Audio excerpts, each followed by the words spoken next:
the Comedy4cast network. Let's dog-ear this for now. Comedy4cast, episode 348, Virtuality Chairs. Comedy4cast is powered by its patrons. To support the show and get episodes before everyone else, visit patreon.com and search for Comedy4cast. All one word with the number 4. Or just go to comedy4cast.com and click on the Patreon link on the right-hand side of the page. In this episode, we talk about Seinfeld, experience every unboxing video ever, hear an inspirational commencement speech, and more. Let's get to the forecast.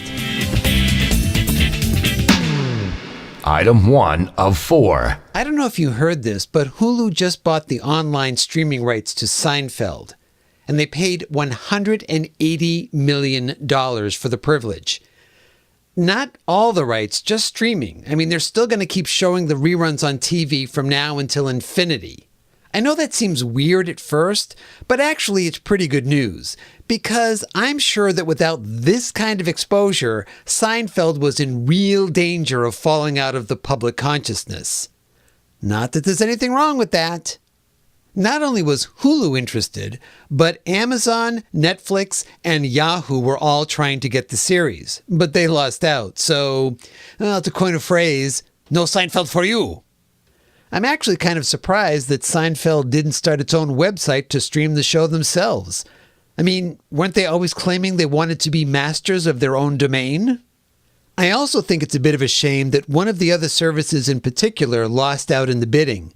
I mean, think, with just a few simple bits of overdubbing, you could have easily had Jerry saying, "Hello, Netflix." But don't feel too bad for Netflix. They're doing okay, I guess, because they just paid $118 million for the streaming rights to Friends, the other white sitcom. Wow. Suddenly, Must-See Thursday has turned into Must-Stream Thursday. So now, every episode of Friends is available to me at the click of a button. Yet I just can't see sitting down in front of a computer and binge watching every episode of Friends. By about episode 7, I'd be, get out of the fountain. It's not funny anymore. It's just annoying. Oh, Marcel, please get rabies. Kill them all.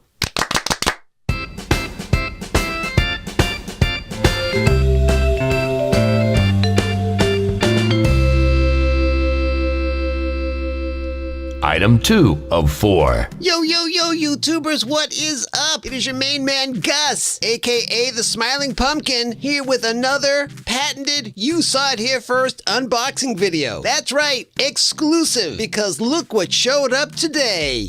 Yeah, boy, a box with that brand new thing inside. Let's do this.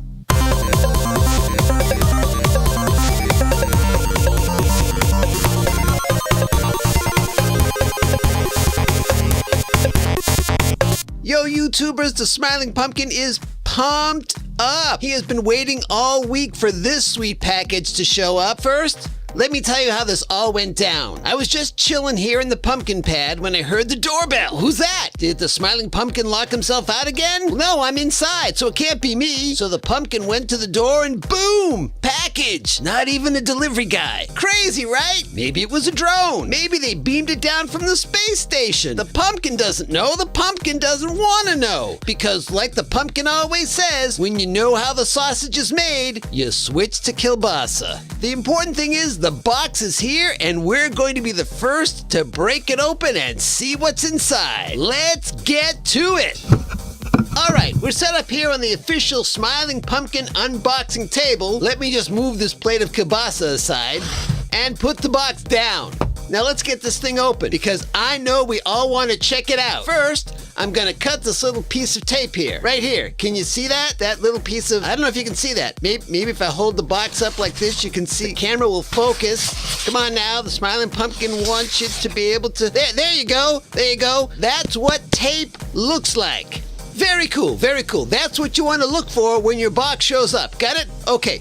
back down on the table. I'm gonna take the pumpkin knife here and boom! Tape cut! So now I get the box. Pumpkin thought that would do it, but the box won't. Oh, there's another piece of tape on the other side. Wow! Double taper! That's intense! And boom! There, cut. Okay, whoa, the pumpkin knife almost rolled off the pumpkin unboxing table. Now, let's open up this box and see what's inside. Oh, and there it is, the inside of the box. Oh yeah, there's some paper in here. Man, the type on this thing is so small, and there's so much of it. Now, I'm not sure why they put this little novel in the box. The pumpkin is only into audiobooks. Let's get rid of that. And under the book, there's a package with something in it. Not sure, maybe it's a long black necklace or some slick shoelaces. Really a waste of time to put these into the box with no clue what they're for. The pumpkin has a whole drawer full of these packs. Leave me a note in the comments if you want some of them. Dang it, the pumpkin knife tried to get away again. Let's put that back. Now, let's get to the main event. There it is. Let me hold it up to the camera so you can get a better look at it. Here's the side and the back. There's some holes along this side here. I guess those are for speakers, or maybe that's where you put the oil inside or something. Not sure. Let's fire up this bad boy and check it out. How do you turn it on? Maybe you press this button. Nope. Shake it. Are there batteries in this thing? Hey, listen up. If you're gonna send a product to the Smiling Pumpkin, you need to toss in some notes on how to get the thing to work. Okay, totally cool. That's your first look at this awesome new thing. I'm gonna play around with it for a few weeks and then leave my full review as a totally separate video for some extra ad click exposure. Aw yeah! Be sure to leave a comment below and subscribe and check out my other unboxing videos, reviews, and my upcoming video on what to do in the emergency room when you're waiting for stitches when your knife rolls off the table and sticks you in the leg. Ow!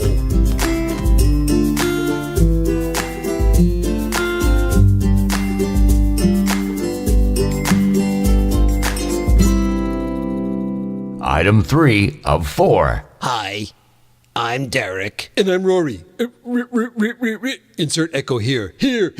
I was just telling Rory about a study I read. Yeah, if you're sitting, you want to stand for this. Reverse flash! No, actually, that's right. Weird, huh? The study says that sedentary behavior, The most sedimentary of layers of behaviors, actually increases your chances of getting a disease or a condition that will kill you prematurely, even if you exercise. Wait, that's crazy. Or as the kids say these days, Cray Abrams, Trek Wars! Why is that, Rory? Because you think exercise should help you, even if you sit around a lot of the time? No, because how can you die prematurely? What do you mean? I mean, look, unless you know when you're supposed to die, how can you tell if it happened ahead of schedule, right? I don't think that's exactly what Is it a scheduled event someplace on my Google Calendar?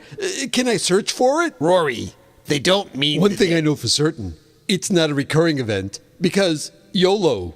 Ricola! Hang on a second. I'm not sure I can, brother. My number might be up. But since up isn't actually a number, I might be safe. The more you know. Haven't you ever heard of actuarial tables? Actuarially? No, I haven't. Have you ever heard of Virtuality Chairs? Actuarial tables are used by insurance companies to predict how long people will live. Witchcraft! Burn the actuarial tables at the stake! And mashed potatoes! If you look at the table, it will show you the average life expectancy of different demographics. Can it tell me other things? Like what? Like, how much wood does a woodchuck chuck when a tree falls in the forest and nobody knows the trouble I've seen? Swing low, sell high. I think you're reading too much into this. You need to relax. Okay, but wait. If I relax, I'm going to sit down. And if I sit down, I'm going to die hard with a vengeance. I think we all need to change the way we think. In what way? First of all, everyone should stand up at all times during a baseball game, except during the 7th inning sit. I think that's taking things a bit too far. Au contraire. Having Black Widow pal around with Hulk Hogan is taking things too far. Well, I just wanted to pass along that piece of information and to encourage people to sit around a bit less and be active a bit more. Exactly, brother. It's like I always say, he who sits quits. He who stands can see over the heads of everyone else at the concert. Free bird!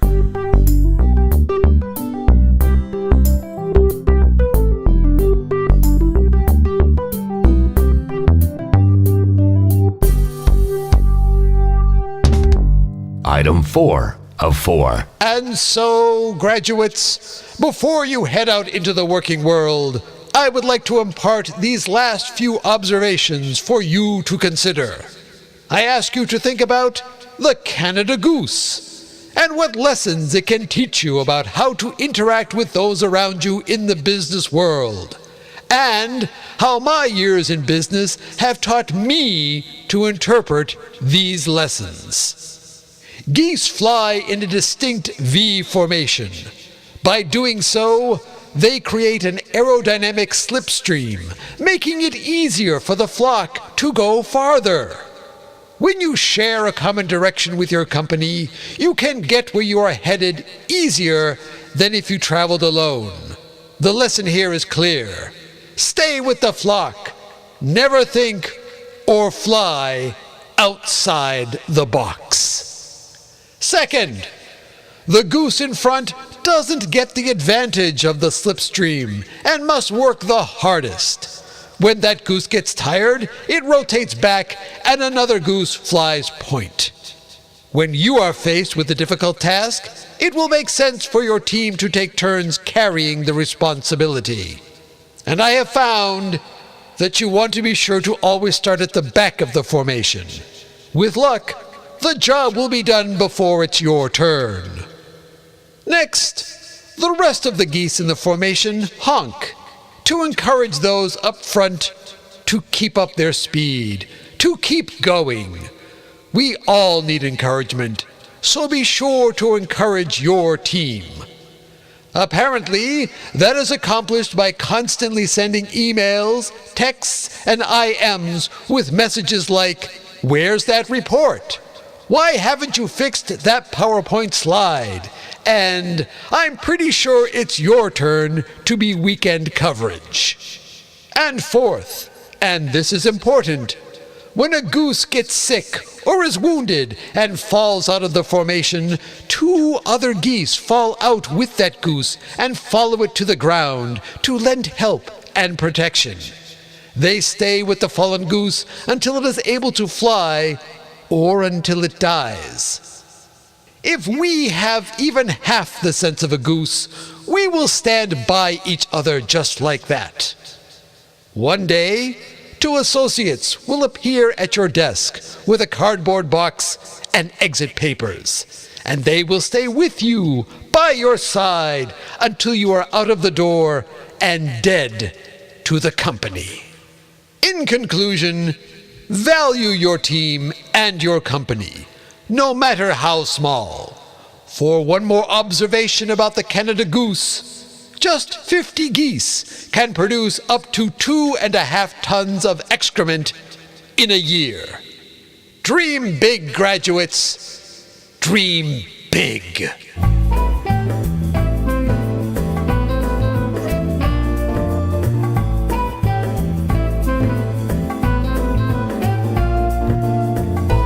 My goodness, look at the time. Oh, is it that time already, Sir Patrick? Let's wrap this up, shall we? Right, okay. Well, if you have any comments about this episode, why not call the super secret phone line at area code 360-515-0004.